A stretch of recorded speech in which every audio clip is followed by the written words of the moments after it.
నమస్కారం. ఈరోజు మన విశ్లేషణలో వేరులు అనే ఒక అద్భుతమైన కథ గురించి మాట్లాడుకోబోతున్నాం. పేరులోనే ఉంది కదా, వేరులు అంటే రూట్స్.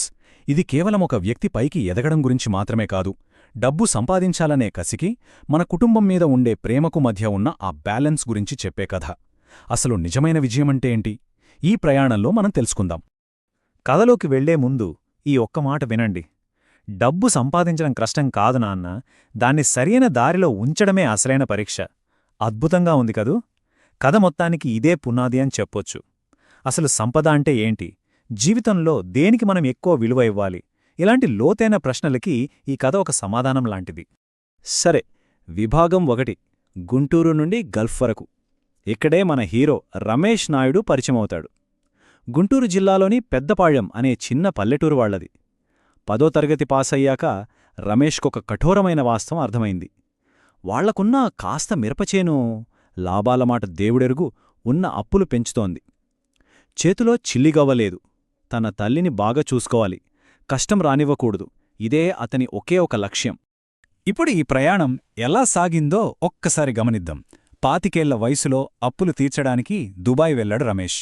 మొదట్లో ఓ మామూలు కూలీ, ఆ తర్వాత తన కష్టంతో సూపర్వైజర్ అయ్యాడు. అక్కడతో ఆగాడా? లేదు.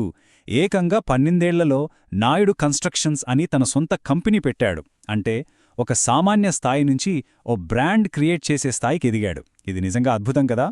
విభాగం 2, తిరుగు ప్రయాణం. ఇంట్లో నిశ్శబ్దం. సరే, 12ఏళ్ల తర్వాత రమేష్ ఊరికి తిరిగొచ్చాడు. ఊరంతా పండగ వాతావరణం, బ్రహ్మరథం పట్టారు. కాని వాళ్లమ్మ సరస్వతమ్మ కళ్లల్లో మాత్రం ఆనందం లేదు, పైగా కన్నీళ్లు. ఎందుకంటే వాడు ఇన్ని కోట్లు సంపాదించాడని కాదు, ఈ 12ఏళ్లు తన కొడుకు లేకుండా ఆ ఇంట్లో ఉన్న భయంకరమైన నిశ్శబ్దమే ఆమెను అంతలా బాధపెట్టింది. ఇక్కడే మనకు ఆ విలువల మధ్య ఉన్న తేడా స్పష్టంగా కనిపిస్తోంది. ఒకవైపు రమేష్ కట్టిన ఏసీలు, స్మార్ట్ టీవీలు, మార్బుల్ ఫ్లోర్స్తో ఉన్న అత్యంత విలాసవంతమైన కొత్త ఇల్లు, మరోవైపు పాత ముంగిలి, అక్కడుండే నిమ్మచెట్టు, ఆ ప్రశాంతత. సరస్వతమ్మ ఆ కొత్త ఇంట్లో కంటినిండా నిద్రపోయి 3 రోజులైంది. ఎందుకో తెలుసా? ఆమెకి కావాల్సింది ఆ కొత్త గోడలు కాదు, ఆ పాత ముంగిట్లో ఉన్న ఆత్మీయత. ఇక 3వ విభాగం, పొలం రహస్యం మరియు క్షమాగుణం. సరిగ్గా ఈ సమయంలోనే రమేష్కి మైండ్ బ్లాక్ అయ్యే ఒక నిజం తెలిసింది.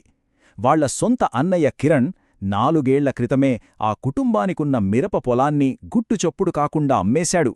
సగం డబ్బు అప్పులకు పోగా మిగతా డబ్బు తీసుకుని పారిపోయాడు. కనీసం ఫోన్ చేసినా ఎత్తని పరిస్థితి. మరిప్పుడేంటి? న్యాయపోరాటమా లేక క్షమాగుణమా? ఎవరికైనా ఇలాంటప్పుడు రక్తం మరిగిపోతుంది. లాయర్ దగ్గరికెళ్ళి కేసు వేయాలనుకుంటాం. రమేష్ కూడా మొదట అదే అనుకున్నాడు. కాని ఆ రాత్రి వాళ్ళ అమ్మ పక్కన ఆకాశం వైపు చూస్తూ కూర్చున్నప్పుడు వాడికో విషయం అర్థమైంది. మట్టితో ఉన్న పొలాన్ని కోల్పోవడం ఎలాగోలా భరించవచ్చు, కాని సొంత అన్నను శాశ్వతంగా దూరం చేసుకోవడం అనేది నిజంగా కోలుకోలేని దెబ్బ. న్యాయం కోసం పోరాడటం ధైర్యం, క్షమించడం మాత్రం అంతకంటే గొప్ప శక్తి. ఎంత గొప్ప మాట! కోపంతో బంధాలు తెంచుకోవడం చాలా సులువు, కాని జరిగిన నష్టాన్ని దిగమింగుకుని ఆ బంధాన్ని నిలబెట్టుకోవాలంటే చాలా ధైర్యం, మానసిక పరిపక్వత కావాలి. రమేష్ ఎంచుకున్న దారి కూడా ఇదే. ఇక 4వ విభాగం, వ్యాపారంలో వేరు. తన కోపాన్నంతా ఒక పాజిటివ్ ఎనర్జీలా మార్చుకున్నాడు రమేష్. మళ్లీ దుబాయ్ వెళ్ళిపోకుండా తన సొంత ఊళ్ళోనే ఉండి ఒక అగ్రి ప్రాసెసింగ్ యూనిట్ స్టార్ట్ చేయాలని డిసైడ్ అయ్యాడు. మిరపకాయ పొడి, పచ్చళ్ళు, ఆర్గానిక్ ప్రోడక్ట్స్ కోసం ఒక చిన్న ఫ్యాక్టరీ. అంటే తన మూలాలనే తన వ్యాపారంగా మలుచుకున్నాడనమాట. ఈ ప్రణాళిక ఎలా సాగిందో చూద్దాం. ముందుగా స్థానిక వ్యవసాయ ఉత్పత్తులను ప్రాసెస్ చేయడం, దాన్ని తీసుకెళ్లి హైదరాబాద్లోని ఆర్గానిక్ స్టోర్స్లో అమ్మడం. అయితే ఇక్కడ అసలైన ట్విస్ట్ ఏంటంటే, తనను మోసం చేసిన అన్నయ్య కిరణ్ను వెదికి పట్టుకుని పాత విషయాలు ఏవీ తవ్వకుండా ఈ బిజినెస్లో అతన్ని పార్ట్నర్ చేశాడు. వినడానికే చాలా ఆశ్చర్యంగా ఉంది గదూ. అసలు నన్నెందుకు క్షమించావురా అని అన్నయ్య అడిగినప్పుడు రమేష్ చెప్పిన సమాధానం వినండి. నేను నిన్ను క్షమించడం లేదన్నయ్యా, నీతో కలిసి మళ్లీ మొదలుపెడుతున్నాను, అది వేరు. ఇది మామూలు మాట కాదు, గతాన్ని పూర్తిగా చెరిపేసి కొత్త భవిష్యత్తు కోసం కలిసి అడుగులు వేయడం. బంధాల్ని అతికించడానికి ఇంతకంటే గొప్ప మందుంటుందా చెప్పండి. ఈ నిర్ణయం ఊరికే పోలేదు. ఇక్కడ ఉన్న ఈ నంబర్ చూడండి, 30. అవును, కేవలం 2ఏళ్లలో పెద్దపాళెం ఫార్మ్స్ మంచి లాభాల్లోకి రావడమే కాదు, అదే ఊళ్ళో ఉన్న 30 మంది కుర్రాళ్లకు ఉపాధి కల్పించింది. తాను ఎదగడమే కాదు, తన ఊర్ని, తన చుట్టూ ఉన్న వాళ్లని కూడా పైకి తీసుకొచ్చాడు రమేష్. విభాగం 5 జీవితానికి నిజమైన సంపద. ఈ కథ క్లైమాక్స్ చాలా ప్రశాంతంగా మనసుకు హత్తుకునేలా ఉంటుంది. ఒక సాయంత్రం వేళ ఆ కొత్త ఇంటి ముందు సరస్వతమ్మ నాటిన ఆ కొత్త నిమ్మ చెట్టుకి మొదటి పువ్వు పూసింది. ఆ పువ్వుని చూస్తూ కొడుకుని పిలిచింది ఆమె.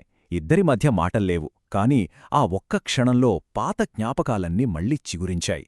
ఇదొక అద్భుతమైన ఫీలింగ్.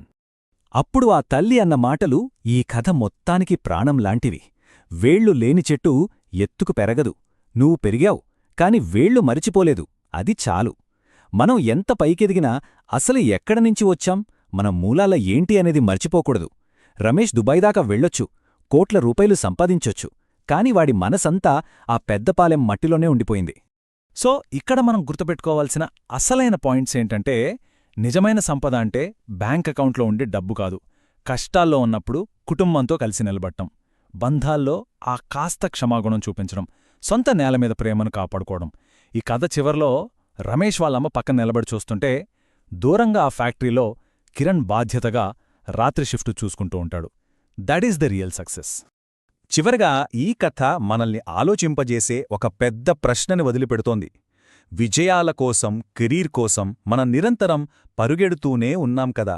మరి పరుగులో మనల్ని మనం నిలబెట్టే మన వేరులను, మన మూలాలను, మనల్ని ప్రేమించేవాళ్లను ఎలా కాపాడుకుంటున్నాం?